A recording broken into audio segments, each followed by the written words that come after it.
Papadudot. Ako po si Gabby, 30 years old. Noong padulo ang summer ay nagkahiwalay kami ng boyfriend ko for 9 years na si Edric. Ang sakit, hindi ba? 9 years. Halos isang dekada ng pagmamahal at pag-adjust sa ugali ng isa't isa. Napunta lang pala sa wala. Iniwalayan niya ako kasi sabi niya ay nagkagusto na raw siya sa katrabaho niya. Ang honest naman niya masyado para umamin kaagad. Sa totoo lang, yung pagiging honest niya, ang una kong nagustuhan sa kanya noong nanliligaw pa lamang siya sa akin. At hindi ko inakala na ang ugali niyang yun din pala ang magiging dahilan para matapos din ang pagmamahala namin. Gustuhin ko mang ipaglaban siya pero para saan? Nagkagusto na siya sa iba, hindi ba? Ano pang laban ko roon? Lalo kung nag-iinit pa ang pakiramdam niya sa bagong pag-ibig na natagpuan niya. Ang pinakamasakit pa sa lahat ay nalaman ko after 2 weeks na nagkahiwalay kami ay nagpaplano na silang magpakasal. Nalaman ko pa sa boss niya mismo. Ako pa ang sobrang nasaktan. At akala ko ay makakayanan kong itago ang sakit. Lalo na kapag kaharap ko yung mga kakilala namin. Panay ang tanong sa akin kung kumusta na ako at kung may maitutulong ba sila sa akin. Mas lalong nakakapanghina ang mga concern nilang yon. Parang pakiramdam ko tuloy, namatayan ako. Kaya naman para makaiwas na sa pagpapakita nila ng concern sa akin ay naisip ko mag-travel. Lumayo. Baka sakaling makatulong sa paglimot ko. Sa pag-i-scroll ko sa Facebook ay nakita ko ang Buscalan Tour. Agad kong pinatos. Kinabukasan na agad ang simulan ng biyahe.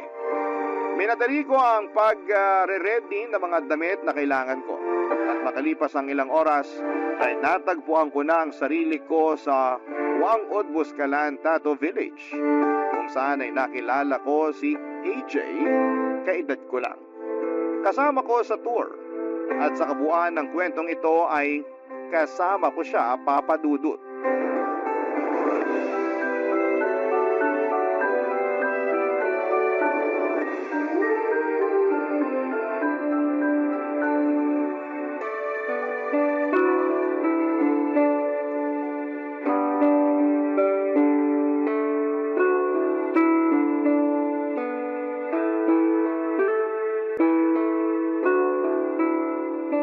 Solo joiner ka rin?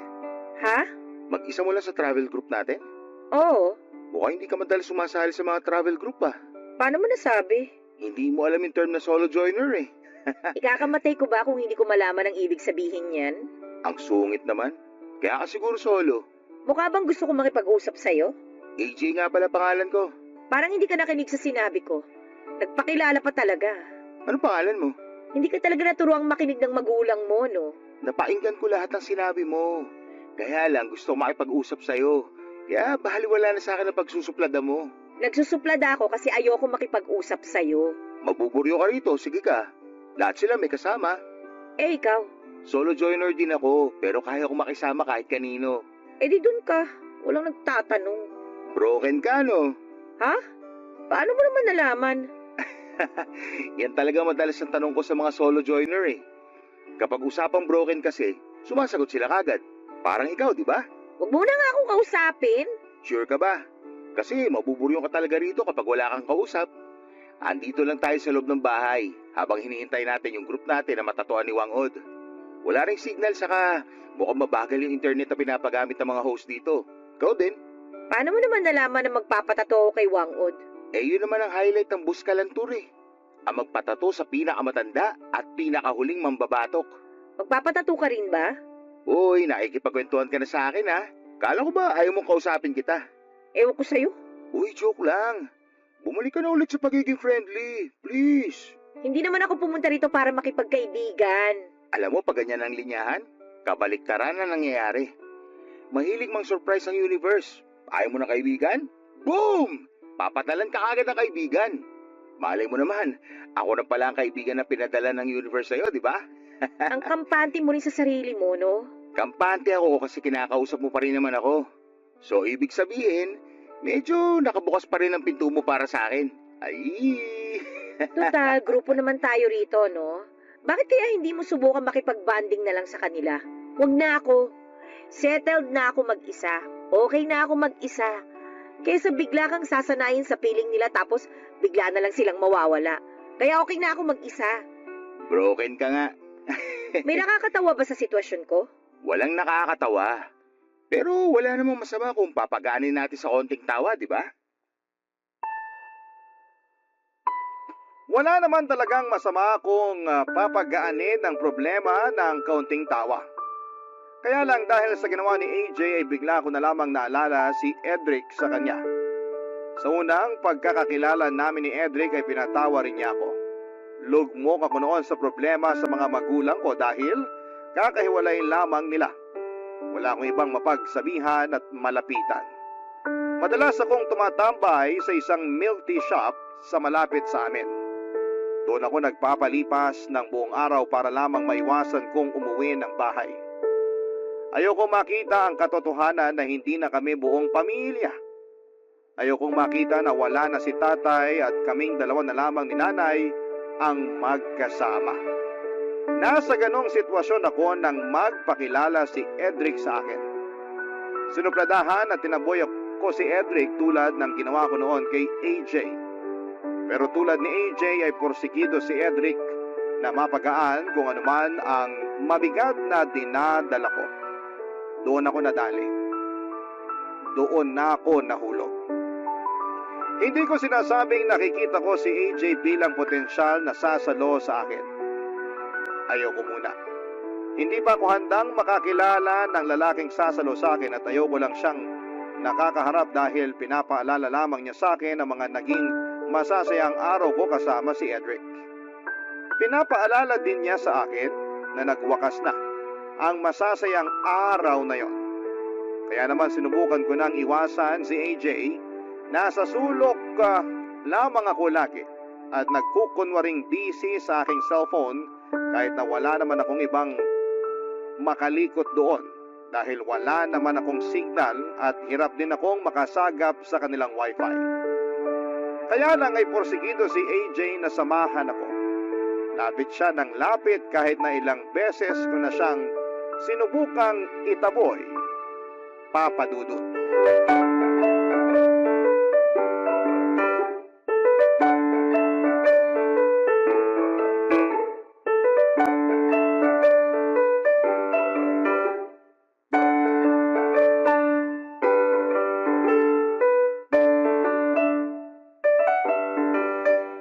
Gabi, Paano mo nalaman ang pangalan ko? chinek ko rin sa listahan ng organizer natin. Hoy, wala kang karapatang gawin yan. Kesa naman kung ano lang itawag ko sa'yo. Gusto mo ba sitsitan na lang kita na parang aso? Ayoko rin naman gawin yun. Last na yan, ha? Pangalan ko lang ang pwede mong malaman sa akin. Sabi mo eh. Huwag kang ang kampante dyan. Pangalan ko lang ang malalaman mo sa akin. Sigurado ako.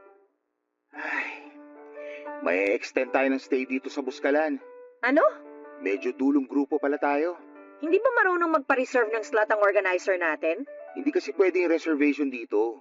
First come, first serve policy sila rito. So, itutuloy mo pa ba na magpatato? Baka raw 2 o 3 araw extension natin. Tagal naman. Marami din daw kasi yung ibang mga grupo. Tapos, depende pa yan kung kakayanin ni Wang Od na magtato. Siyempre, may edad na siya. Kailangan maghinay-hinay din. Paano yung mga kasama natin? Gusto pa ba nilang mag-extend? Balita ko ibang kasama natin. Nag-arrange na sila ng Sagada Tour. Kasi hindi na nila mahintay tong kay Wang Od eh. Gusto mo ba sumama na lang din sa kanila? Bakit naman ako sasama sa kanila? Kasi sa Sagada madalas ang puntahan ng mga broken. Hindi rito sa Buskalan. Pala desisyon ka rin, no? Kahit saang lugar pwedeng puntahan ng mga broken. Ayos yan. At least may kasama pa ako rito habang naghihintay na matatuan ni Wang Od. Pag minamalas ka nga naman, oo. Narinig ko yun ha. Bala ko naman talagang iparinig sa'yo. Sana sa mga susunod na araw matunaw na yung kasupladahan mo. Sayang naman tong Buskalan tour mo kung idadaan mo na lang sa pagsimangot. Ikaw lang naman tong sinisimangutan ko. Sa akin, di ka ba naaawa? Sinisira mo ang Buskalan tour ko dahil sa kakasimangot mo sa akin eh. Alam mo, Malawak naman tong tinutuluyan natin eh. Bakit kaya hindi ka rin sa kabilang sulok? At saka huwag mo na akong lapitan dito kung ayaw mong masirang buskalan tour mo. Mapapaamo rin kita. Kahit bumulong ka dyan, naririnig ko pa rin. Pinaparinig ko naman talaga sa'yo. Wala akong balak umamo sa'yo, no? Andito ako para magpatato at hindi para makipagkaibigan sa'yo. Itanong ko lang ha, kaya ka ba magpapatato dahil broken ka? Kasi sabi ng organizer natin kanina, dinadagsa rin daw ito ng mga broken na babae. Gusto magpatato para magkaroon sila ng simbolo ng pag-move on. Pang-flex sa My Day sa Facebook. Wala kang pakialam kung bakit ko naisipang magpatato. Kakaiba yun ha. Usually ang mga babae kapag broken, buhok ang pinupuntirya. Pagupit dito, pakulay doon. Pero sa'yo, tattoo ka agad ang hanap mo. Bakit kaya? Hindi ka pa rin ba titigil? Ito po, titigil na. Ang hirap mo kabanding. Mahirap ka banding ang ayaw makipag-bonding. Sa susunod, malalaman ko rin kung bakit ka broken. Talaga? Ganyan ka kakampante? Pakiramdam ko naman kasi, ikaw yung tipo ng babae na nagsusungit lang kasi sinusubukan mong protektahan yung mga sugat mo. At feeling ko sa mga susunod na araw, medyo matutuyo na ang mga sugat na yan. Doon sigurado ako, mababawasan na ang pagiging masungit mo. Hindi ako nakaimik sa sinabi ni AJ. Hindi naman kasi ako totoong suplada at masungit. Isa ako sa mga maayos makisama. Palakaibigan at palangiti pa. Kaya lang dala ng sugat ko mula kay Edric ay kinailangan kong iharap ang pagiging suplada ko para makaiwas na may makatabig ng mga sugat ko, Papa Dudut. Tama si AJ. Pero hindi ko yon sinabi sa kanya dahil parang pinayagan ko lang siya na lapitan ako at kalkalin ang sugat ko. Hindi pa noon yun tuyo at umalis na rin si AJ pagkatapos noon at naligo na lamang. Hindi naman ako nilapitan ng iba pang mga kasama namin sa grupo at napansin na rin kasi nila kung paano ko supladahan si AJ. Kaya alam na rin siguro nila na hindi ako basta-basta pwedeng lapitan. Para akong asong nasugatan, Papa Dudut. Tumatahol para maprotektahan ang sarili mula sa mga taong pwede pang manakit at mangdiin sa sugat namin. Umiga ako sa kahoy na sahig na tinutuluyan namin. Nakatingin lamang ako sa kisame dahil sa pananahimik at pag-iisa ko ay naalala ko bigla ang nakaraan ko. Isa sa mga pangarap naming gawin ni Edric noon ay ang pumunta sa Buskalan para magpatato kay Wang Od. Couple tattoo, sabi nga nila, balak naming magpa 3 dots tattoo sa gilid ng braso namin. Ilang beses kaming nag-schedule noon pero sa hindi namin may paliwanag na kadahilanan ay lagi na lang may dumarating na sitwasyon para baguhin ang schedule namin. Pero kailangan naming pumasok sa trabaho dahil may mga biglang problema na kailangan ng tulong namin. O di naman kaya ay biglang magkakaroon ng problema sa mga pamilya namin at kailangan namin silang damayan. Minsan naman ay biglang may magkakasakit, isa man sa amin. Napansin na naming dalawa yon ni Edric, kaya sinabi na lang namin na makakapunta rin kami sa Buskalan para magpatato kapag pwede na talaga. At hindi na hahadlangan ng nasa itaas. At doon ako napaluha sa pag-alala ko sa naging usapan namin yon ni Edric. Dahil mukhang tinabla na nga ng nasa itaas ang plano namin yon dahil pinaghiwalay na kami habang buhay. Barangay Love Stories. Barangay Love Stories. Ang plano namin ni Edric na sabay na magpatato ay ginawa kong mag-isa nang magkahiwalay kaming dalawa. Alam kong para hindi yon madali at parang papasakitin ko lamang ang sarili ko sa ginawa ko. Pero gusto ko lang patunayan sa lahat, lalo na sa sarili ko, na pwede ko pa rin gawin ang mga naplano naming dalawa ng mag-isa. Gusto kong patunayan na kaya kong gawin yon kahit na wala na siya. Oo, at mas magiging masakit pa ang alaala ng mga plano namin ni Edric kesa sa mismong proseso ng tattoo, pero kailangan ko yung tiisin at gawin. Gusto kong magkaroon ng simbolo sa katawan ko na nakaya ko ang sakit. Pumayag nga ako mag-extend ng stay sa Buskalan. Total ay nakapag-leave naman ako sa trabaho. Kailangan ko lang din na malayo muna sa mga lugar na nakasanayan ko para makahinga ng kaunti ang puso ko. Alam ko na kapag nasa Maynila lamang ako ay pwedeng madaanan ko ang isa sa mga lugar na madalas naming pinupuntahan ni Edric. Hindi ko pa kayang lakaran yon. Kaya mabuti na rin siguro na nagstay pa ako sa Buscalan. Aaminin kong medyo naburyong na rin ako noon lalo't sinabayan pa ng ulan ang pananatili namin doon. Hindi kami makalabas dahil delikado ang daanan palabas ng Buscalan kapag umuulan. Kaya naman minabuti kong makipag-usap na lamang kay AJ. Wala namang masama. Kaming dalawa lang noon ang nasa loob ng tinutuluyan namin. Kami na lang dalawa ang kasama sa tour dahil nagsilipatan na lamang sila para sa Sagada Tour. Kaya nasolo namin ang hindi kalakihan na tinutuluyan namin, Papa Dudut.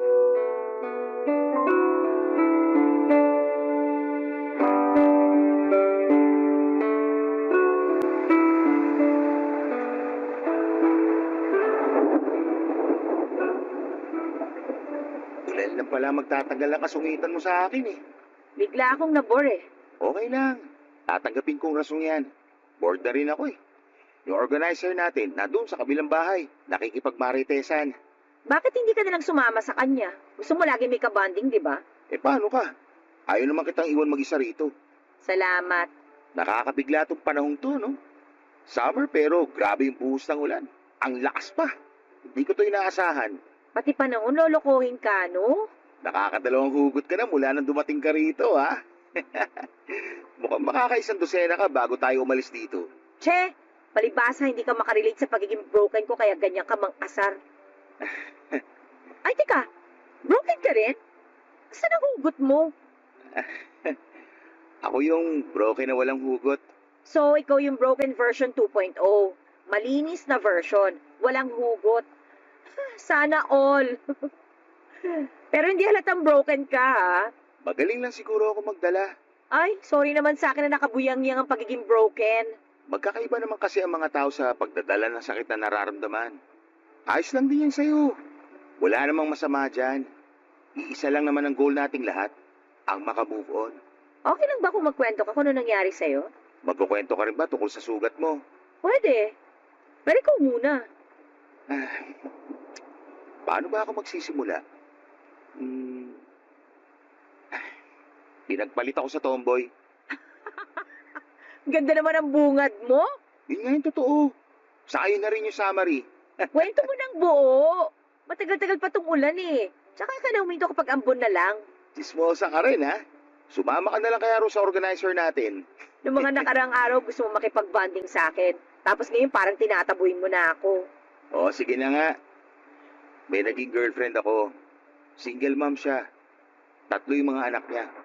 Ang hirap pala. Kasi parang inuobliga niya akong sustentuhan yung mga anak niya. Asan daw yung tatay ng mga anak niya?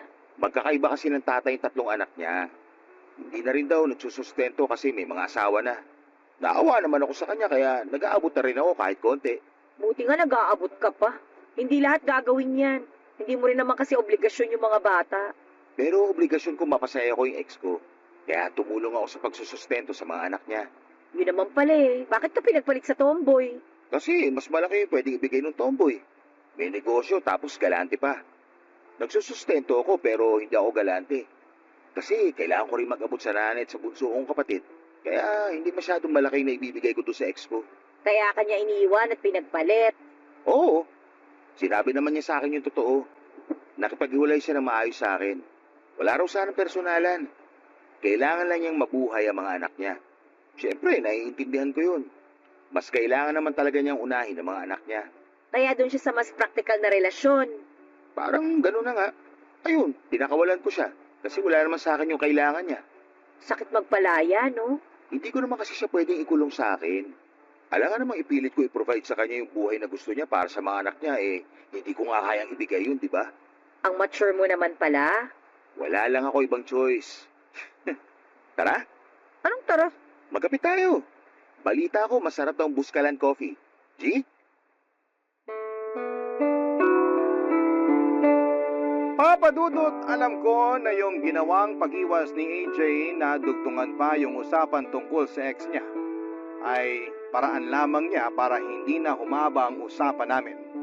Ganon din ako kapag tinatanong ako tungkol kay Edric ay nililihis ko. Masakit kayang ungkatin yung isang bagay na tinatago mo. Lalo kung hindi ka pa handang ilabas at ipakita yon sa iba. Minsan nakakainis din yung ibang tao na hindi nila tantanan yung mga broken na katulad namin ni AJ. Ano bang pleasure ang makukuha nila kapag nakikita nila kaming nasasaktan habang binabalikan ang nakaraan namin? Tumayo na ako sa pagkakaupo sa sahig at sinamahan si AJ na magtimpla ng kape. Nagpakulo lang kami ng tubig sa takore at doon na rin namin hinalo ang Buscalan coffee. Mura lang ang kape nila, 100 piso ang kape at nakalagay yon sa plastic na pangyelo. Naaliw ako ang simple lang ng buhay doon sa Buscalan. Pagkatapos na kumulo ng kape sa takore ay kumuha si AJ ng 2 tasa para sa aming dalawa. Gustuhin ko man tulungan siya pero gusto niyang siya na ang umasikaso noon. Kaya pinagmasdan ko na lamang siya habang ginagawa yon. Nasa balkonahe kami noon ang tinutuluyan namin. Humina na ang buhos ng ulan. Hindi na kami napagod sa ulan. Parang maganda pang ang kombinasyon ng ulan at kape na mula sa takore. Naupo kami sa gilid at tanaw namin ang mga kabundukan ng Buscalan.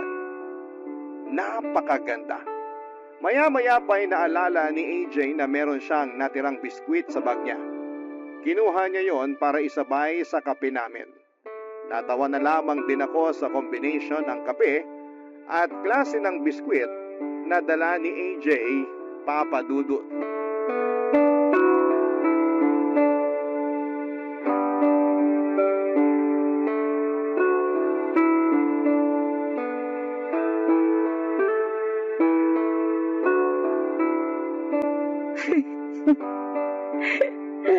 Anong nakakatawa? Nagkakape tayo ng barako tapos may biskwit. Oh, tapos? Yung merienda natin, pang last night na eh. Lalo na tong bawon mong biskwit. Ganitong yung mga burol, di ba? Uy, grabe ka naman. Pero totoo nga, ito'y nakalata. Tapos dinadakot na lang ng plastic na mangkok kapag ihahain na sa mga naikilamay. Alam ah. Ako yung tagadakot ng biskwit sa burol ng tatay ko noon eh. Ay, sorry. Wala na yun, ano ka ba? Saka mula nun, naging paborito ko ng biskwit na to. Kaya lagi akong bumibili ng 1 lata kada buwan.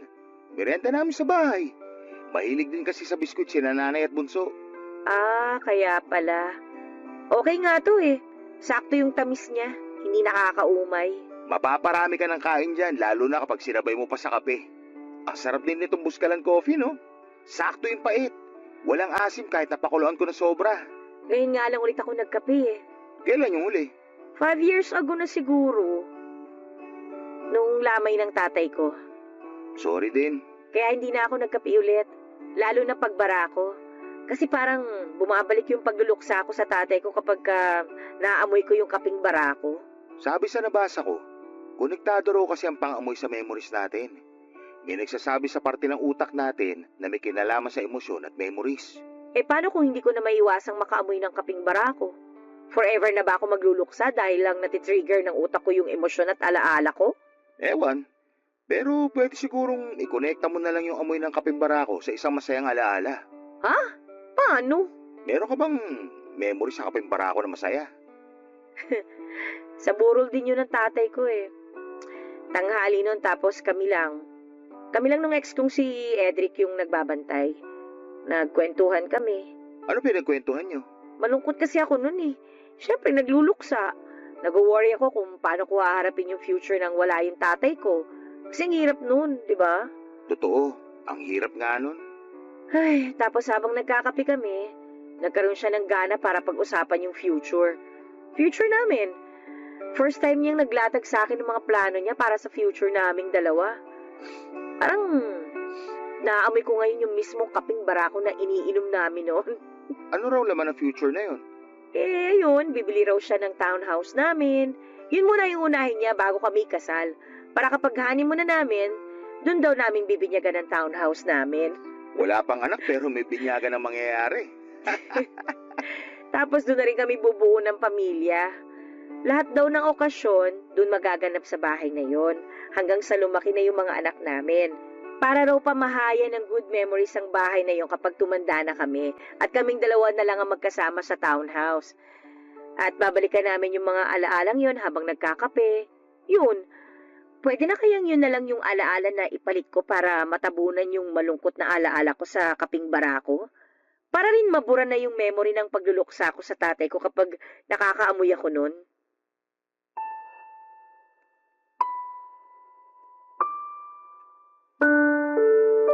Tiningnan lamang ako ni AJ nang nilatag ko sa kanya ang tanong ko. Alam ko namang ako lang din ang makakasagot ng tanong ko. Sapat kaya ang alaala namin yon ni Edric para mabura na ang pagluluksa ko sa tatay ko sa tuwing nakakaamoy ako ng kaping barako? O baka nakakadagdag lamang iyon sa lungkot ko sa tuwing nakakaamoy ako ng kaping barako? Dahil hindi natupad ang future na pinag-usapan naming dalawa ni Edric. Natahimik na lamang kaming pareho ni AJ, naging awkward ang paligid dahil kahit tumawa ko sa dulo ng tanong ko ay amoy na amoy pa rin ni AJ ang kalungkutan ko. Tumingin si AJ sa mga kabundukan habang kumakagat ng biskwit. Ako naman ay bumalik sa pag-inom ng Buscalan coffee. Hanggat maaari ayokong huminga habang umiinom ng kapeng yon. Dahil nga bukod sa ibinabalik ng amoy na yon ng mga alaala ng pagluluksa ko sa kamatayan ng tatay ko, ay binabalik din ito ang mga alaala ng mga plano ni Edric para sa future namin. Tahimik pa rin ako noon at iniisip na baka meron pa akong ibang masayang alaala sa amoy ng kaping barako. Yung amoy na walang koneksyon, isa man kina Edric o kay tatay. Pero walang mahagilap ang utak ko. Tanging ang mga mapapait lang na alaala ni Edric at tatay ang nahalukay ko. Biglang pumait ang kaping ininom ko. Itinigil ko muna pansamantala ang paghigop at nakiusap ako kay AJ. Nakuhanan ako ng tubig. Mabilis namang ginawa yun ni AJ at inabot yon sa akin. Nanginginig akong kinuha yon at ininom. Walang amoy ang tubig, malinis at kahit papaano papadudod ay nawala ang mapapait na alaala ng dalawang lalaking naging mahalaga sa akin. Mga taong nagpasaya sa akin at nagpalungkot. Barangay Love Stories. Barangay Love Stories. Papadudot, naging masaya ako na nakakausap si AJ at kahit papaano ay naiibsan ang lungkot na nararamdaman ko sa paghihiwalay namin ni Edric. Nakahanap ako ng kaibigan. Yung kaibigan na hindi ka balak husgahan. Hindi ka pipilitin na magkwento tungkol sa sakit na nararamdaman mo. Hinahayaan niya lamang ako magkwento kung ano lang yung kaya ko at ganoon din ang ginawa ko sa kanya. Naging komportable kaming irespeto ang mga nakaraan ng bawat isa. Kaya sa Buscalan ay hindi naging mahirap ang paghinga. Hindi naging mahirap magpatuyo ng sugat. Minsan talaga ay kailangan mo lang ng isang katulad mo o di naman kaya isang taong makakaunawa sa sugat mo. Sa sitwasyon ko at si AJ yon, pareho. Nagpa-extend na nga rin kami muli sa pag-stay sa Buscalan. Kahit kami na noon ang dapat sasalang para magpatato, ay pinauna muna namin ang mga nahuli kesa sa amin. Natawa na lang ang organizer sa amin, paano ba naman kasi, nung una ay para kaming tubig at langis na hindi pwedeng mapagsama. Pero noong mga oras na yon ay hindi na rin kami mapaghiwalay pa. Maski ako ay nagulat sa mabilis na pagiging close naming dalawa. Nagulat na nga rin ako dahil naibalik ni AJ ang hilig ko sa pagkakape. Hindi na ganoong kapait ang bumabalik sa aking alaala sa tuwing naaamoy ko ang kaping barako. Dahil wala na akong ibang maalala kundi yung masayang usapan namin ni AJ sa tuwing nakakaamoy ako ng kape. Unti-unti ay kumupas na ang masasakit na alaala ni Edric at tatay kapag naaamoy ko na ang kumukulong kape sa takore. Yan ang mga bagay na naranasan ko.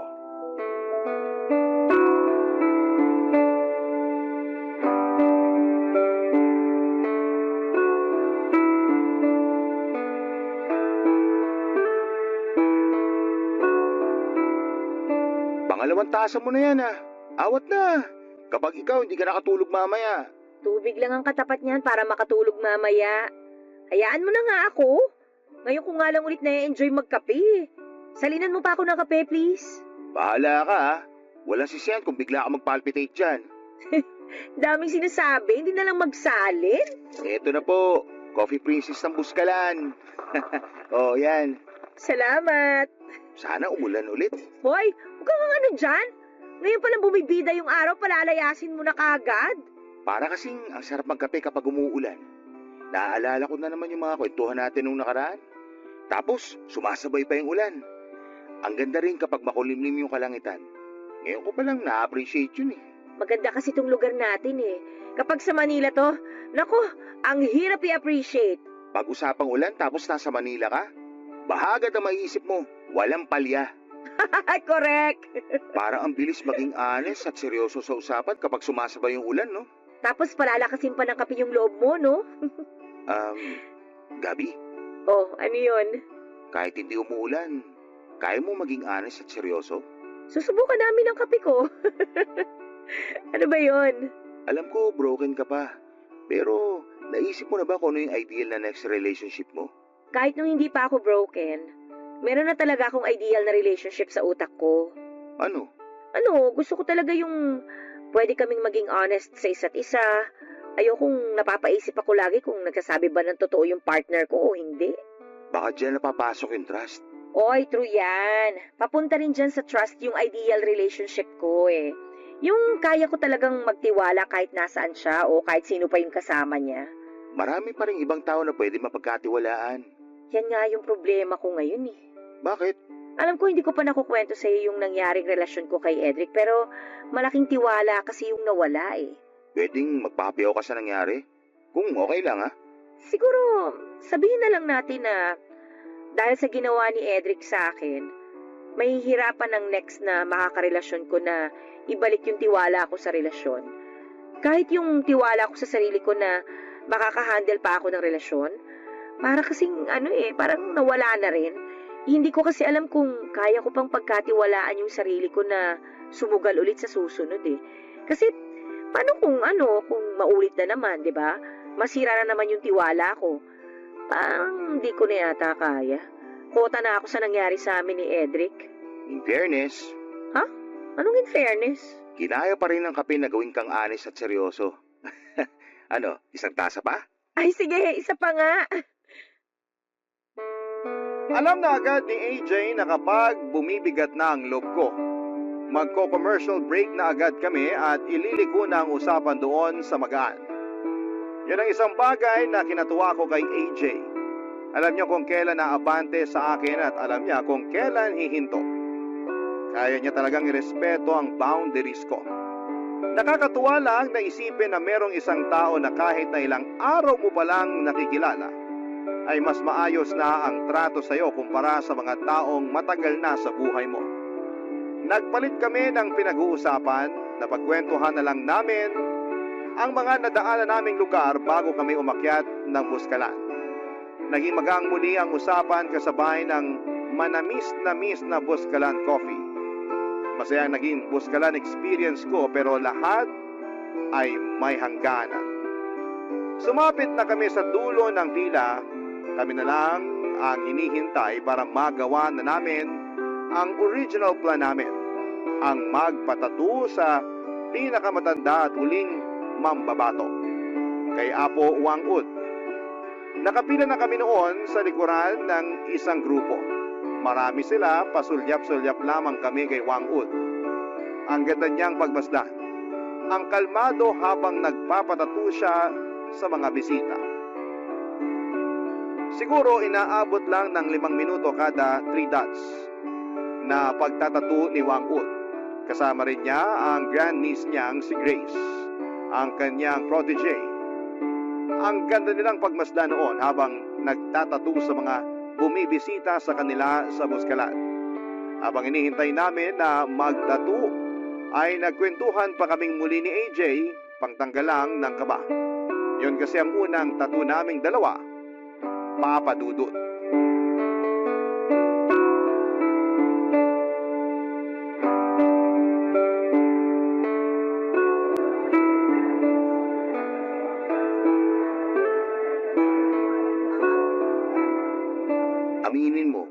kalmado ka.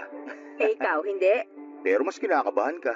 Takot kasi ako sa karayom. Hindi naman karayom ang gagamitin. Tinik daw. O di mas nakakatakot. For the experience na lang to. 5 minutes lang naman yan. Tapos, hintayin na lang natin na gumaling. Mabilis lang naman gumaling ang tato. Sana ganun din ang pusong sugatan. Sabi ko na may lasugot ka pa eh. Anong last? Meron pa mamaya pagsakay natin sa van pag-alis dito. Pauwi na pala tayo ng Manila. Parang kailan lang nagpapalpitate tayo sa kape ng buskalan, no? Parang kailan lang, suplada ka sa akin. At ngayon, Paminsan-minsan na lang. dadamihan kong pagsusuplad ako sa isa van. Lalo kapag medyo masakit na itong magiging tattoo sa akin. Alam mo, wala na masasakit pa sa niloko. Wow! Kung kailan pa uwi, tsaka natutong humugot. Pambihira naman, no? Natuto ako sa'yo, master eh. Alam mo, na-enjoy ko tong experience na to. Ma-enjoy mo pa kaya mamaya kapag tinatatuan ka? Walang iiyak ha? Ine-expect ko na naman yung sakit ng pagpapatato. Tsaka parte naman talaga ng buhay na makaramdam ka ng sakit, di ba? Oo, pero wag naman sana araw-araw. Lumilipas din naman ang sakit. Pati ang saya lumilipas din, no? Yun lang. Gabi, Ano na naman? nagsusuplada ka na dyan eh. Hindi pa nga tayo nakakasakay ng van. Eh, kinakabahan na nga kasi ako eh. Malapit na ako. Oh. Matagal pa yan. Mukhang magpapahinga ulit si Apo. Ano ba kasi yun? Wag na lang pala. Oh, tingnan mo to. Mambibitin pa. Hindi na lang sabihin. Nahiya na ako bigla eh. Sabihin mo na, huwag ka na mahiya. Pagbalik natin ng Manila at pagbalik natin sa realidad, maalala mo pa kaya ako? Alam mo bang nagpa-reserve na ako ng 5 plastic ng Buskalan Coffee? Araw-araw kong iinumin at aamuyin yun para maalala ka lang. Ako, hindi ko na kailangan ng Buskalan Coffee. Kahit 3-in-1 lang ang matimpla ko, maaalala pa rin kita. Ang drama! Epekto ba ng kaba mo yan? Panira ka talaga ng moment, no? O ano bang moment yung sinasabi mo dyan? Paano kaya kapag bumalik tayo ng Manila magkita ulit tayo? Kasi? Kasi friends na tayo? At mahilig na tayo pareho sa kape? Baka lang mamiss mo na may kasama magkape. Malapit na rin ang tag-ulan. Baka hanap-hanapin mo yung honest at seryoso na kausap. Nandito lang naman ako. I-add mo lang ako sa Facebook at kalat ka rin na ako sa mga gusto mo. Naku naman, marami na akong friends sa Manila. Hindi ko na kailangan ng dagdag na kaibigan. Pero manliligaw, pwede ba?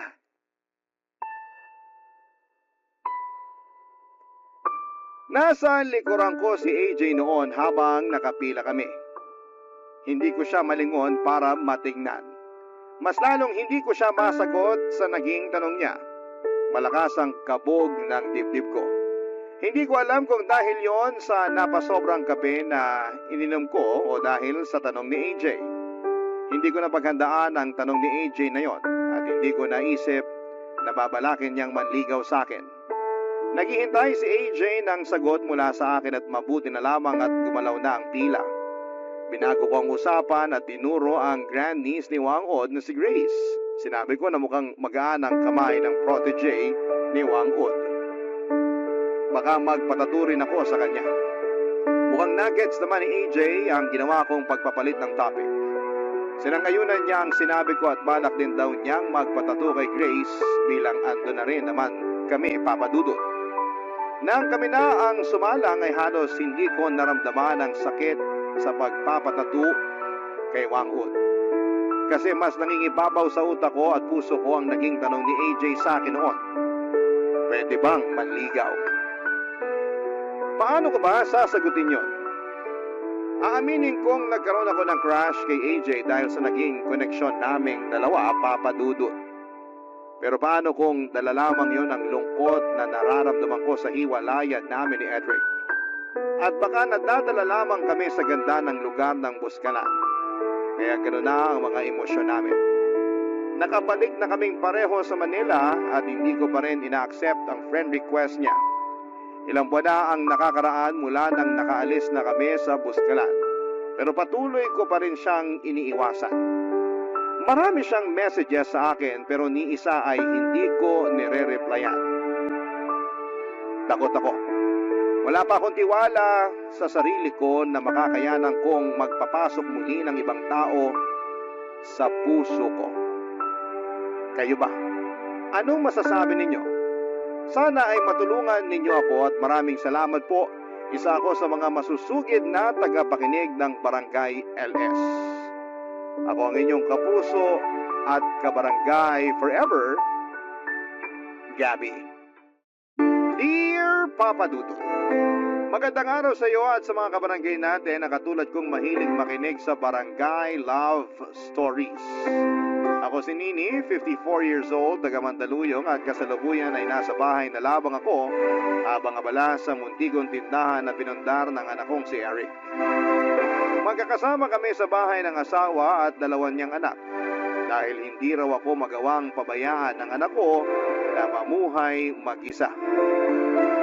Mahal niya raw ako tulad ng pagmamahal ko sa kanya at malaki ang utang na loob niya sa akin dahil ginapang ko ang pagpapalaki at pagpapaaral sa kanya kahit na mag-isa na lamang ako noong araw. Sa totoo lang, Papa Dudut ay may asawa naman ako. Kasal kami ng tatay ni Eric na si Oscar pero pagtungtong niya ng 10 taong gulang ay ng babae ito at nagloko sa kasal namin. Hindi nagtagal ay nagkahiwalay kami matapos nitong ibahay ang babae niya at nagpakalayo-layo sa loob ng 8 taon hanggang sa makatungtong ng kolehiyo ang anak ko. Ay ako ang naghahanap buhay at tumayong nanay at tatay para sa kanya. Marami akong trabaho na pinasok noong araw tulad na lamang ng pagtitindera, paglalaba, katulong sa bahay, ang panghuli, ay ang ginawa kong trabaho ay naging janitress sa isang pribadong kumpanya dito sa Quezon City.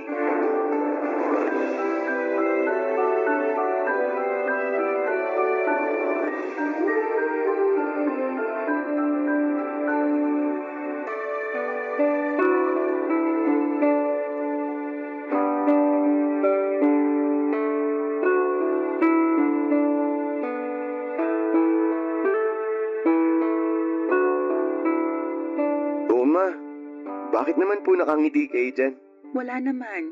Natutuwa lang ako sa iyo, anak. Saka bagay na bagay sa iyo yung uniforme mo. Napakagwapo mong tignan. Akala ko po may dumi ako sa mukha eh. Wala ah. Speaking of mukha, ma, di ba kay lolo ako nagmana? Nakuha ko yung kagwapuhan niya. Akala ko sasabihin mo sa tatay mo. Kay papa, hindi po ako sa kanya nagmana. O bakit naman? Eh gwapo naman ang tatay mo. Hindi ko na maalala yung mukha niya kung gwapo pa siya o hindi. Basta kinakalimutan ko na siya. Mula nung pinagpalit niya tayo dun sa babae niya. Hanggang ngayon ba? Hindi mo pa rin napapatawad ang tatay mo? Hindi ko po siya kayang patawarin ng ganun-ganun na lang matapos lahat ng mga atraso niya sa atin. Pinabayaan niya tayo. Iniiwan. Pinagpalit sa iba.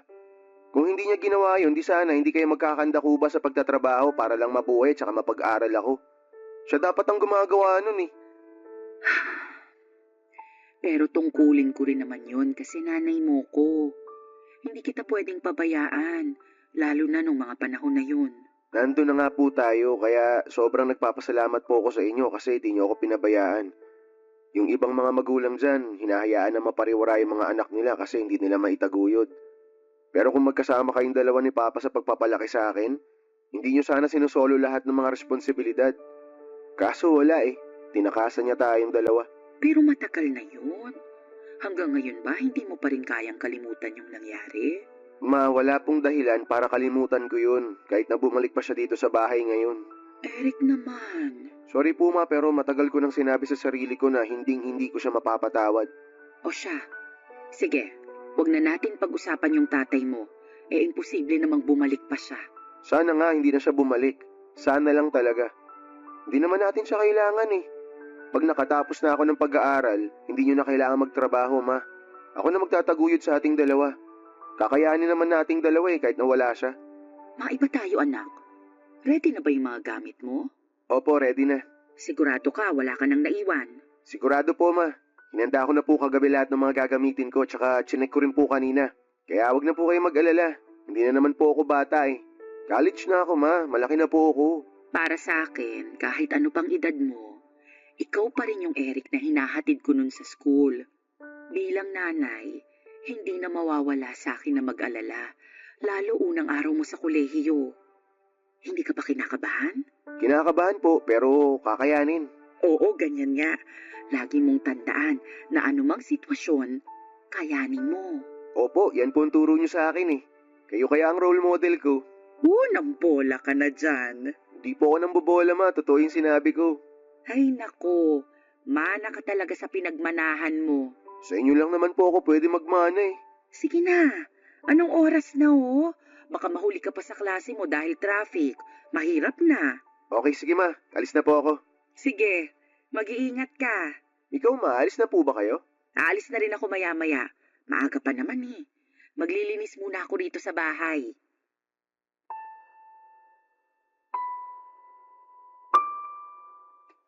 Papa Dudut, hindi ko masisisi ang anak ko kung galit siya sa tatay niya dahil na rin sa ginawa nito sa amin. Pero ayoko namang lumaki siya na namumuhi sa sarili niyang ama dahil kung ako ang tatanungin ninyo ay matagal ko nang napatawad si Oscar. Oo, nandun pa rin ang pagkadismaya ko sa kanya dahil sa pangiiwan niya sa amin ni Eric para sumama sa ibang babae. Pero habang lumilipas ang panahon, Papa Dudut, natatabunan ang pagiging abala ko sa trabaho at pag-aaruga sa anak namin ang galit ko sa kanya at sa mga ginawa niya sa amin. Bukod doon ay aaminin ko na malaki talaga ang pagpapahalaga ko sa kasal. Sagrado kong ituring ko yon, kaya nga kahit na ilang beses na sa aking sinabi noon ni Eric na ikinakahiya niyang dalhin ang apelyido ng tatay niya ay wala na lang akong imik. Pero sa kaloob-looban ko ay mahalaga pa rin sa akin ang natatanging bagay na yon. Dahil yun na lang ang pinangahawakan ko para masabi na minsan, ikinasal ako sa lalaking minahal ko.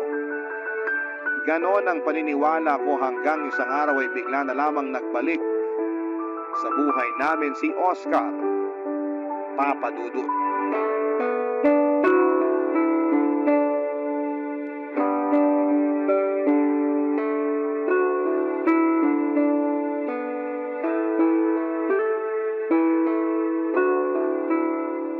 Kuha mo pa nga ako ng kanin doon, Nini.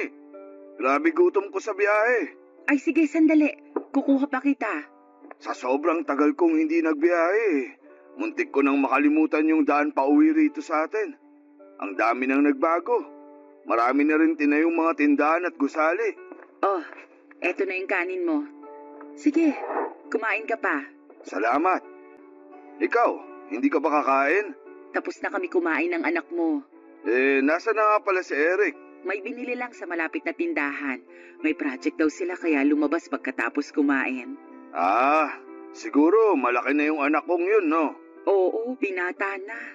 Natangkaran ka na rin yata. Maiba tayo. Saan ka pa ba galing yan?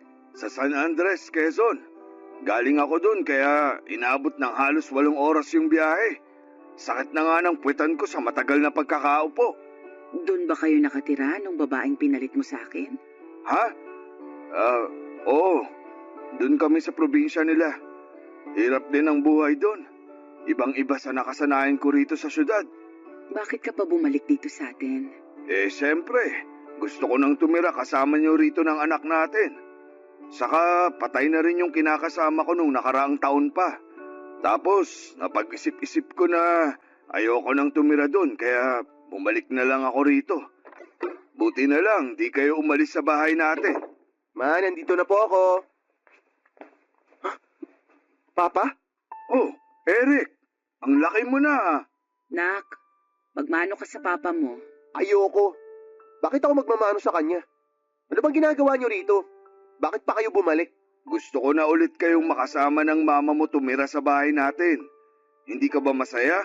Bakit ako magiging masaya? Alam niyo, sana hindi na lang kayo bumalik sa buhay namin ni Mama. Aba, bastos ka. Huwag mo namang pagsalitaan ng ganyan ng papa mo. Bakit hindi? Bigla na lang siyang uuwi dito sa bahay tapos ang kapal na mukha niya na sabihin na gusto niyang tumira dito kasama tayo? Ano yun? Ganun na lang yung kadali? Baka nakakalimutan mo. Pamamahay ko rin to. Hindi ko nakakalimutan yun. Pero nawalan na kayo ng karapatan dito sa bahay na to mula nung iwan niyo kami ng mama ko. Huminahon ka muna. Tatay mo pa rin naman ang kausap mo. Saka tama naman siya. May karapatan pa rin siya sa bahay natin kasi asawa ko pa rin siya. Magumising nga kayo. May asawa bang nang bababae tapos iiwan kayo? Tapos na yon. Sabi ng papa mo, wala na rin daw yung kinakasama niya. Patay na, kaya bumalik siya sa atin. Ganun. Kasi namatay yung kinakasama niya kaya gusto niya nang bumalik dito sa atin. Ang kapal naman ng mukha niyan. Eric naman. Dami mo namang satsat eh. Mama mo nga, tinanggap ako ng maayos. Tapos ikaw, kung ano-anong sinasabi mo sa akin. Ay nako, lumaki ka lang, naging bastos at palasagot ka na. Mukha namang di mo pa kaya sarili mo. Ang dami mong daldal.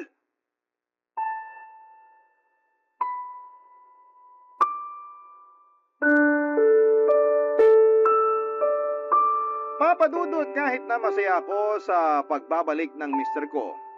Malungkot pa rin ako dahil hindi natuwa si Eric sa pagkikita nila ng kanyang tatay. Akala ko pa naman pagkalipas ng mahabang panahon ay magbabago na ang pakikitungo niya sa tatay niya sakaling magkita silang muli, Papadudot. Pero nagkamali ako dahil noong ko lang nakita ang mas matinding galit sa mga mata at reaksyon ni Eric. Hindi ko naman siya masisisi pero umaasa pa rin ako ng mga panahon na yon na sana'y mapatawad pa rin niya ang tatay niya, lalo na kailangan kami ni Oscar. 3 araw makalipas tumira ulit si Oscar sa bahay at inamin niyang may dinaramdam siya sa tagiliran niya. Naisip kong ipakonsulta siya sa doktor at doon namin nalaman na may malubha siyang sakit. At dahil nga patay na ang kinakasama niya ay wala nang mag-aalaga sa kanya, kundi ako na lamang na lehitimong asawa niya ng mga panahong yon. Papadudot. Barangay Love Stories. Barangay Love Stories. Papadudot katulad ng sinumpaan namin sa altar noong kinasal kami ni Oscar. Magsasama kami sa hirap at ginhawa, sa lungkot at ligaya, sa sakit at sa kalusugan. Alam ko na pagsubok lang ng Panginoon sa amin ang paghihiwalay namin noong araw, pero sa huli ay pagkalipas ng mahabang panahon ay pinagbuklod pa rin kami ng Diyos upang magkasama ni Oscar. Alam ko na ako na lang ang maasahan niya ng mga panahong yon. Kaya naman nangako ako sa sarili ko na hindi ko siya bibiguin. Sa kabilang banda ay ayaw pa rin ng anak ko na tumira sa bahay namin ang tatay niya, pero wala pa rin siyang nagawa dahil ako pa rin ang masusunod sa aming dalawa. Kaya nga nanatili si Oscar sa bahay at tinuring ko siya bilang asawa. Mas nanaig sa akin ang awa at habag sa kanya ng mga panahong yon dahil sa kondisyon niya. Nung pina-check up namin si Oscar ay nakumpirma namin na meron siyang chronic kidney disease at kailangan na niyang magdialysis. Ako lang ang nag-asikaso kay Oscar kaya hindi rin maiwasan na mapagod ako, lalo na at nagtatrabaho din ako. At yon ang bagay na napansin ni Eric nang minsan niya akong kumustahin pagkatapos naming maghapunan.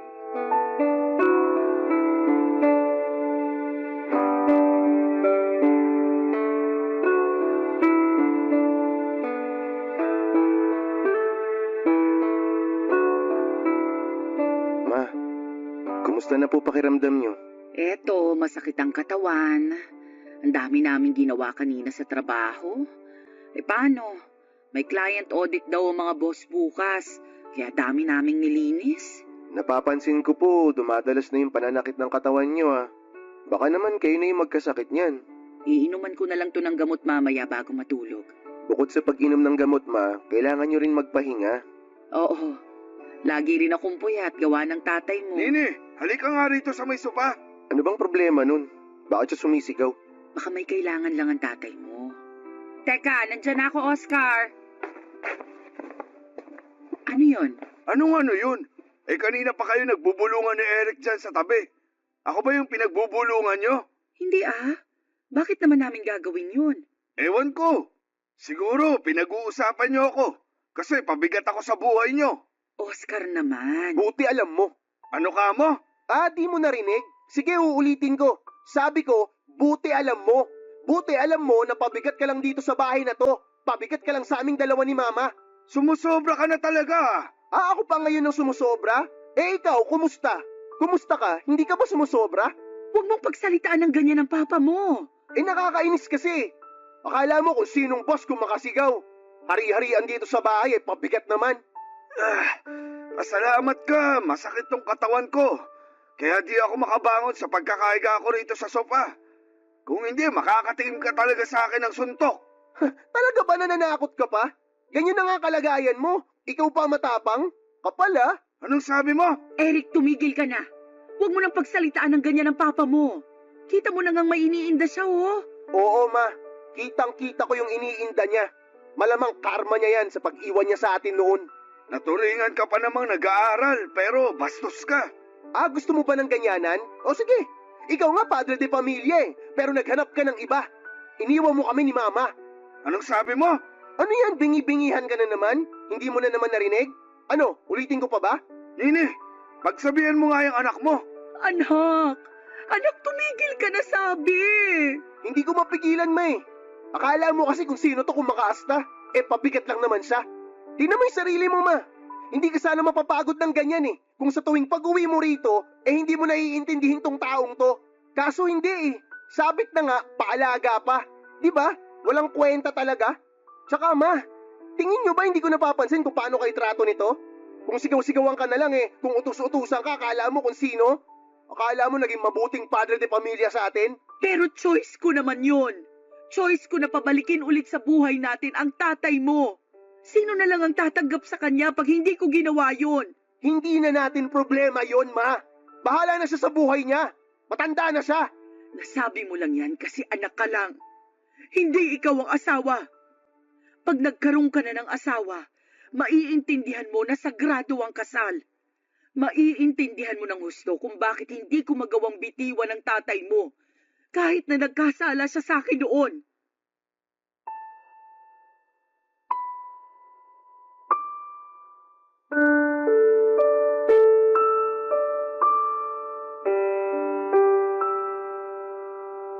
Papadudot nung hindi pa kami nagkakahiwalay ni Oscar ay may ugali na talaga siya na mabilis magalit o mapikon sa mga bagay-bagay.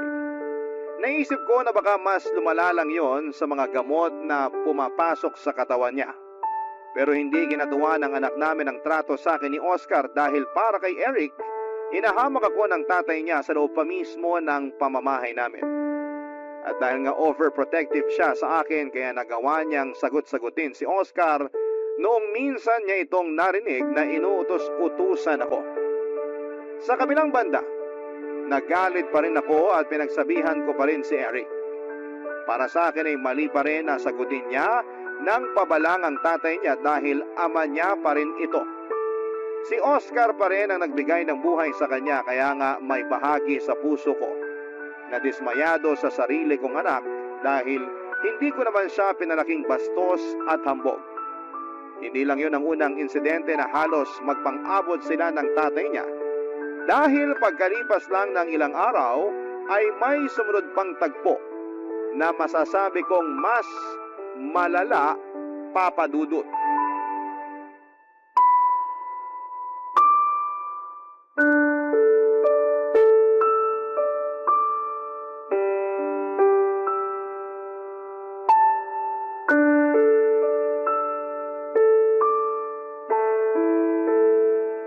Eric! Eric! Halika nga rito sa sala. Dalian mo. Ay, bakit ba? Anong bakit ba? Kanina ka pa dun sa kwarto mo. Ano bang ginagawa mo? Wala ka nang pakialam dun. Pambihira. Hanggang ngayon ba, hindi mo pa rin ako napapatawad? Nakuha mo pa talagang itanong yan? Kahit kailan hindi kita mapapatawad. Kasi walang kapatawaran yung ginawa mo sa amin ng mama ko. Matagal na yon. Kaya kung ako sa'yo, mag-move on ka na. Hindi yung hanggang ngayon, ganyan pa rin trato mo sa akin. Tatay mo pa naman ako. Di ka ba naaawa sa akin? May sakit na nga ako, oh. Bakit ako maaawa sa'yo? Buti nga yan Nagkasakit ka. Nakuha mo yung karma mo. Ano ba kasing kailangan mo? Ba't mo ko tinawag? Nagugutom na ako. Wala pa ba nanay mo? Wala pa. Baka nag-overtime sa trabaho. Wala bang makakain dyan? Iinom pa kasi ako ng gamot. May natitirang kanin sa kaldero. Meron pang ulam mo dun sa plato sa lamesa. Yun ang kainin mo. Ayoko na nung ulam. Nakakasawa na eh. Kapal naman ang mukha mo. Nakuha mo pa magsawa. Wala ka namang ambag dito sa bahay na to. Ikaw pa yung malakas ang loob na mamili ng kakainin mo. Pabigat ka na nga, reklamador ka pa. Bakit ka ba ganyan magsalita? Tatay mo pa rin naman ako. Wala akong pake. Simula nung umalis ka sa bahay na to, nawalan na ako ng tatay. Nawalan na ako ng respeto sa'yo. Para sa akin, patay ka na. Kaya huwag kang umasta na akala mo kung sino ka. Ang hirap kasi sa mga kabataan ngayon, mapagtanim ng galit sa mga magulang. Kung makapagsalita ka, akala mo perpekto ka na. Pero walang-wala naman ako kung ikukumpara sa'yo. Kasi ikaw, kampon ka ng demonyo. Kahit na ganyan patingin mo sa akin, mahal na mahal pa rin ako ng nanay mo. Tingnan mo, tinanggap niya pa rin ako sa bahay at buhay niyo. Kahit na iniwan ko siya noon para sumama sa iba. Patunay lang yon na patay pa rin siya sa akin. Kaya di niya ako kayang tiisin. Aray ko! Bakit mo ako sinuntok? Kulang pa yan sa lahat ng ginawa mo sa amin ni Mama. Sa lahat ng mga pang-iinsulto mo sa kanya. Eric, tama na! Bitawan niyo ako, Ma. Tuturuan ko lang ng leksyon yung taong yan. Kapal ng mukha niya. Awatin mo yung anak mo, kundi papatulang ko na yan. Pwede ba? Manahimik ka na lang dyan, Oscar. Ako pa talaga? Oo. Ikaw lang naman yung panggulo rito. Nagugutom lang naman ako. Nagugutom ka? Di kumain ka sa kusina mag-isa. Hirap kasi sa'yo, wala ka ng silbi, ang arte-arte mo pa. Tumigil ka na. Huwag mo nang bastusin ang tatay mo. Bakit hindi ko babastusin yung taong yan? Siya yung una ng bastos sa akin, Ma. Pero hindi pa rin sapat na dahilan yon para suntukin mo siya. Tingnan mo. Lalo mo lang dinagdagan yung sakit na nararamdaman niya. Sabi ko nga kanina, kulang pa yung suntok ko na yun sa kanya sa lahat ng mga naging kasalanan niya sa ating dalawa, Ma. Bakit ka ba kasi pumayag na pabalikin siya dito sa bahay natin? Mas maayos pa nung tayong dalawa lang eh. Kaya naman natin. Sana, Ma, hinayaan mo na lang siya na magdusa sa sakit niya. Di ba ganun naman yung ginawa niya sa atin noon? Hinayaan niya tayo na magdusa? Lahat ng nararanasan niya ngayon, karma niya yan. Kaya dapat hindi siya tinutulungan.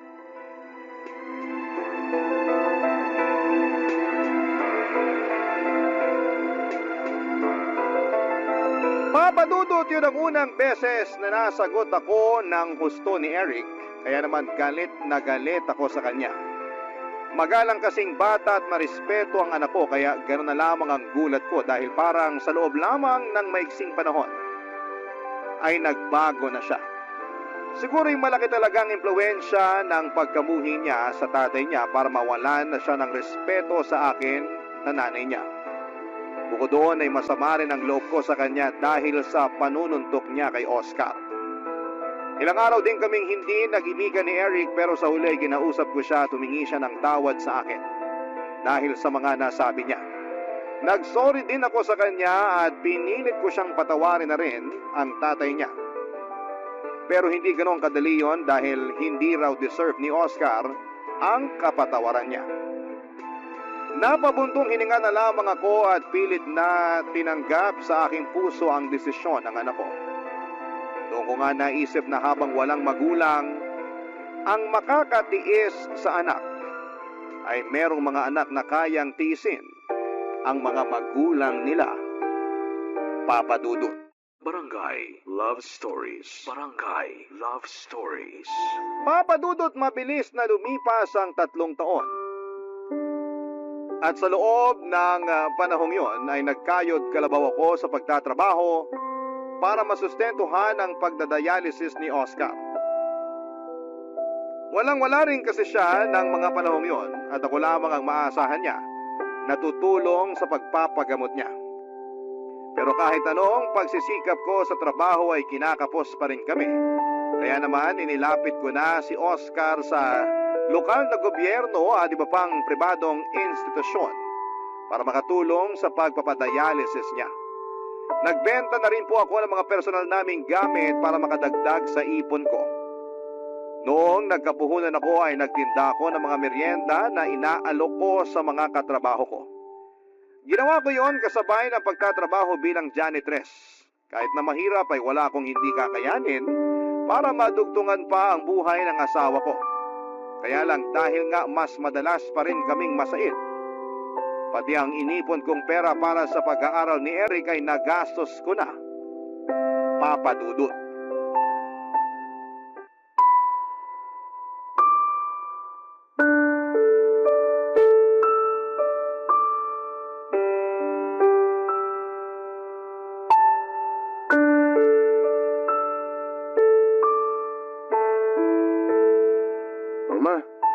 problemado kayo ah.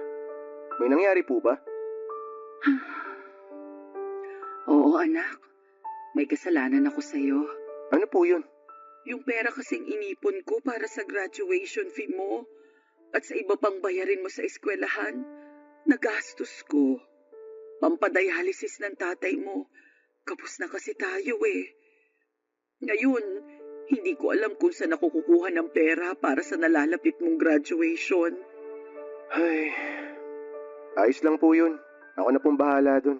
Paanong ikaw na ang bahala? Eh wala ka pa namang trabaho. Pwede naman po ako mag-part-time dun sa coffee shop na pinagtatrabahuan ng kaklase ko. May bakante daw po sila, niyayaya niya ako. Sigurado ka ba? Baka mahirapan ka ha? Mukhang hindi naman ako mahihirapan, ma. 6:00 hanggang 10:00 ng gabi lang naman ang duty ko kung sakali. Yung perang kikitain ko dun, makakatulong sa akin yun para may pambayad ako sa graduation tsaka pambili ng susuot kong damit. 4 na buwan na lang naman din, ma. Makakagraduate na ako. Salamat anak. Sa totoo lang, nahihiya ako sa'yo. Bakit naman po kayo nahihiya sa akin? Yang kailangan mong magtrabaho para makapag-ipon ng pambayad sa graduation at iba pang gastusin sa eskwelahan. Hindi na kinakaya ng sweldo ko na tustusan pag-aaral mo dahil nga sa sitwasyon ng papa mo. Ay, ayos na po yun. Pag nakagraduate ako, matutulungan ko na rin po kayo dito sa bahay. Huwag po kayong mahiya sa akin. Wala naman po kayong dapat na ikahiya. Salamat talaga dahil naging maunawain at matulungin kang anak. Mana po kasi ako sa inyo. Maunawain kayo tsaka matulungin. Kaya nga, kahit na anong kasalanan ni Papa noon, tinanggap niyo pa rin siya. Tinulungan, pinagamot. Noong una hindi ko po talaga maintindihan yun kung bakit ganun yung naging desisyon niyo. Pero nitong huli, naisip ko rin na baka nga tama kayo sa sinabi niyo sa akin. Na kapag nakapag-asawa na ako, tsaka ko lang maiintindihan kung gaano kasagrado ang kasal. Oo, kasi hindi naman lahat ng tao perpekto. Lahat nagkakasala. Lahat nagkukulang. Ultimo ako. Kaya nga nung bumalik sa buhay natin ang papa mo, sinabi ko sa sarili ko na nakahanda ulit akong gampanan ng pagiging asawa ko sa kanya. Kaya nga nakakabilib kayo, May. Kasi kinaya niyo yun. Tapos ipinagpatuloy niyo pa yung pagiging asawa niyo sa kanya kahit na mahirap. Mahal ko ang papa mo Ganun talaga yata pag nagmamahal ang tao. Kaakibat na nun yung pagsasakripisyo at pagpapatawad. Ikaw ba? Kumusta na ang pakikitungo mo sa papa mo? Napatawad mo na ba siya, anak? Hindi pa rin, ma. Pero sinusubukan ko naman. Naiinis lang kasi ako sa ugali niya kapag mainit yung ulo niya. Lalo na pag nakikita ko yung trato niya sa inyo. Inis na inis ako. Akala mo kung sino Pero pinipigilan ko yung sarili ko kasi wala naman ako magawa. Alangan naman palayasin ko siya rito. Pagpasensyahan mo na lang siya pag nagkakaganon. Baka epekto na rin ang gamot sa kanong sakit niya. Ay, ano pa nga po ba? Pagsasabihan ko na lang din siya. Pero sana, mas lawakan mo pa yung pag-intindi mo sa tatay mo. Tulad nga po ng sabi ko, ma. Sinusubukan ko naman po talaga Salamat ulit, anak. Salamat talaga, ha?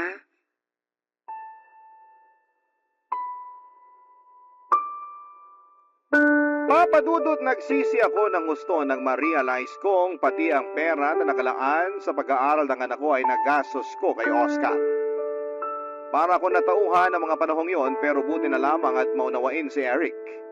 Kahit na hindi pa rin siya sangayon sa pagkupkup ko sa tatay niya, paggastos at pag-aalaga rito dahil may sakit ito ay hindi na pinaramdam sa akin ng anak ko ang mga bagay na yon. Salip ay siya na ang nagkusang tumulong sa akin sa pagtatrabaho para mapaaral niya ang kanyang sarili. Makalipas nga ang 4 na buwan ay nakapagtapos na sa kolehiyo si Eric at siya na ang naging katukatulong ko sa pagtatrabaho para masuportahan ang dialysis ni Oscar. Pero sa totoo lang, dumating na rin ako sa punto na nahiya na ako sa anak ko dahil nagkaroon pa siya ng responsibilidad sa tatay niya. Pero sinabi lang sa akin ni Eric na ginagawa niya yon para matulungan ako dahil mahal niya ako. Hindi nagtagal ay umalis na ako sa kumpanyang pinagtatrabahuhan ko at nag-focus na lamang ako sa pag-aalaga kay Oscar. Kaya lang ay parang walang pinagbago ang ugali at pakikitungo sa amin ng asawa ko. Akala mo kung sino pa rin siya na hari sa pamamahay namin kung umasta siya, Papa Dudut.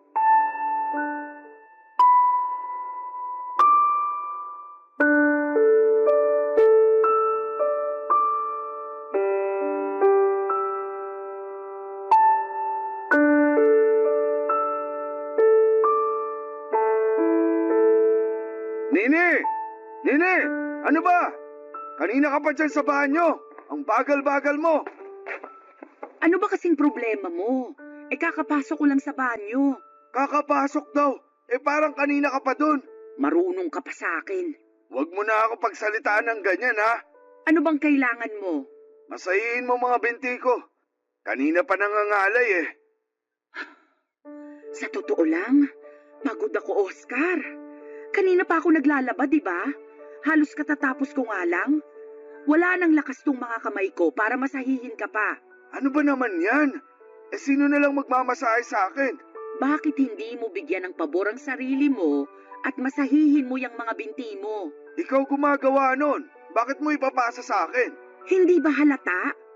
Pagod ako, Oscar. Ang hirap sa'yo. Yung sitwasyon mo lang laging dapat mahalaga. Paano naman ako? Baka nakakalimutan mo. Tao lang din ako. Napapagod. Huwag mo nga akong dramahan ng ganyan. Nakakarindi ka Saka ano pa't umalis ka sa trabaho mo para tutukan yung pag-aalaga sa akin kung hindi mo lang din pala magagawa ng maayos? Yan lang ba ang tingin mo sa akin, Oscar? Katulong mo? Tagapag-alaga mo? Kung oo, aba, kawawa naman pala ako. Bakit ka naman magiging kawawa? Asawa mo ko. Asawa na nagkasala sa kasal natin noong araw dahil ng babae ka't iniwan mo kami ng anak mo. Asawa na bumalik sa buhay namin matapos magkasakit at nagpaalaga. Pero ni minsan, hindi nagpasalamat o tumanaw ng utang na loob. Alam mo, sumusobra ka na Nakakapagod ka na. Hindi ka na ba talaga magbabago? Ewan ko sa'yo kung ano-anong pinagsasasabi mo. Bakit? Nasasaktan ka? Alam mo, gusto ko na lang tuloy maniwala sa anak natin na sana hindi na lang kita tinanggap pabalik sa buhay namin. Hindi naman kita nakikitaan ng pagbabago Hindi ka marunong magpakumbaba. Ikaw pa talaga yung laging galit. Dapat sa sitwasyon mong yan, nagsisisi ka na sa mga kasalanan mo. Hindi yung ikaw pa talaga yung matapang, otosero, at akala mo kung sino. Alam mo naman na hindi ko kontrolado yung nararamdaman ko, di ba? Hindi ko lang din mapigilang mainis at magalit sa sitwasyon ko. Kasi nga, sa dinami-rami ng tao, bakit ako pa yung magkakasakit ng ganito? Siguro nga, tama si Eric. Karma ko na to dahil sa pangiiwan ko sa inyo noon. Pero, huwag mo namang hayaang malugmok yung sarili mo. Pagtuunan mo ang paggaling mo. Hindi yung minsan, pahirapan ka pang painumin ng gamot, tapos hindi mo pa sinusunod yung sinabi ng doktor mo sa kung ano lang ang pwede mong kainin. Hindi ko lang mapigilan. Naaaburido ako. Wala akong magawa sa buhay ko dahil sa sakit na to. Ang daming limitasyon, ang daming bawal. Kaya gusto mo nalang mamatay, ganon. Hindi naman sa ganon. Ganon na rin yun. Hindi mo man lang kami naisip ng anak mo? Lalo na ako. Imbis na ayusin mo yung sarili mo, kahit man lang para sa akin, hindi mo magawa. Paano na lang pag nagkasakit din ako?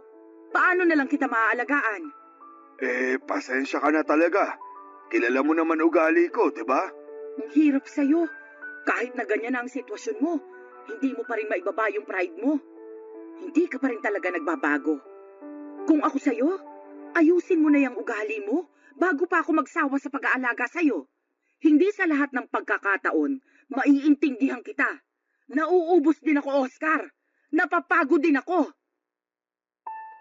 Papa Dudut dala na rin ng matinding pagod at frustration ng araw na yon kaya nasabi ko ang mga masasakit na salitang yon kay Oscar. Kitang-kita ko na tinalabanan siya ng mga sinabi ko at nalungkot ng gusto pagkatapos noon.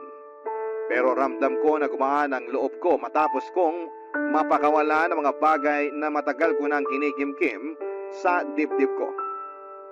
Napakatigas kasi ng ulo ni Oscar. Mataas ang kanyang pride at nakakapagod na alagaan. Pero dahil mahal ko siya at asawa pa rin ang turing ko sa kanya, Kaya ako ginawa ang mga bagay na yon kahit na nakakapagod na. Sa huli ay kinakitaan ko naman ang pagbabago si Oscar at mas naging madali na siyang alagaan at kausapin hanggang sa mga huling sandali niya, Papa Dudut. Dahil sa lumala niyang sakit ay binawian ng buhay ang mister ko taong 2015. Malungkot po ako sa pagkawala niya pero wala akong pinagsisisihan na italagaan ko siya hanggang sa bawiin na siya ng may kapal sa amin. Bago tuluyang mawala si Oscar, ay humingi siya ng tawad sa amin ni Eric at nagpasalamat sa pag-aalaga ko sa kanya. Para sa akin ay sapat na yon para tuluyang palayain sa kamatayan ang aking pinakamamahal na asawa. Sa kasalukuyan ay inaabala ko na lamang ang sarili ko sa pagtitindahan at pakikinig sa programa ninyong Barangay Love Stories. Nalilibang kasi ako at nakaka-relate sa mga istoryang ibinabahagi ng mga kabarangay natin. At sa tulong ng manugang ko ay nakapagsulat ako ng kwento na pinadala namin sa inyong istasyon. Hanggang dito na lamang po ang sulat ko at maraming salamat po sa iyong programa and more power and God bless sa inyong istasyon. Ang inyong forever na kapuso at kabarangay. At super fan ng inyong programa, Nini.